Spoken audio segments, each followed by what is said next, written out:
আজকের দিনটা একটু স্পেশাল, কারণ আজ রবিবার আর কোনো কাজ নেই, কোনো তাড়া নেই। আজ শুধু আমরা আর আমাদের কোয়ালিটি টাইম। মাঝে মাঝে এই ছোট্ট ছোট্ট মুহূর্তগুলোই জীবনের সবচেয়ে সুন্দর স্মৃতি হয়ে থাকে। এই ব্যস্ত জীবনে আমরা সবাই খুব দৌড়ের ওপর থাকি, কিন্তু আজ সিদ্ধান্ত নিলাম সব কিছু সাইডে রেখে শুধু নিজেদের জন্য সময় বার করব। হাসি, গল্প, একটু ঘোরাঘুরি আর অনেক অনেক ভালোবাসা। এই সময়গুলোতে বুঝতে পারি সুখ আসলে খুব সিম্পল। এক কাপ চা, একটু হাঁটা আর প্রিয় মানুষটা থাকলেই যথেষ্ট। ক্যামেরায় সব ধরা যায় না, কিন্তু মনটা ভরে যায়। আপনারাও চেষ্টা করবেন রোজ না হোক, মাঝে মাঝে নিজের মানুষদের সাথে একটু কোয়ালিটি টাইম কাটাতে, কারণ এই সময়গুলোই পরে আমাদের জীবনে সবচেয়ে দামি স্মৃতি হয়ে থাকে।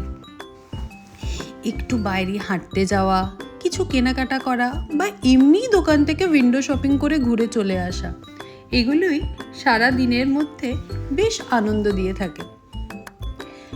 এখন দুবাইতে ওয়েদারটা একটু ঠান্ডা ঠান্ডাই আছে, কিন্তু এটা বেশি দিন থাকবে না। রিদমের সাথে সারা দিন 24 ঘন্টা কিভাবে যে কেটে যায় বুঝতেই পারি না।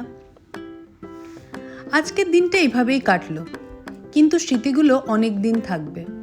আপনাদের যদি এই ভিডিওটা ভালো লাগে তাহলে অবশ্যই লাইক, কমেন্ট করবেন আর আমার সাথে এভাবেই থাকবেন।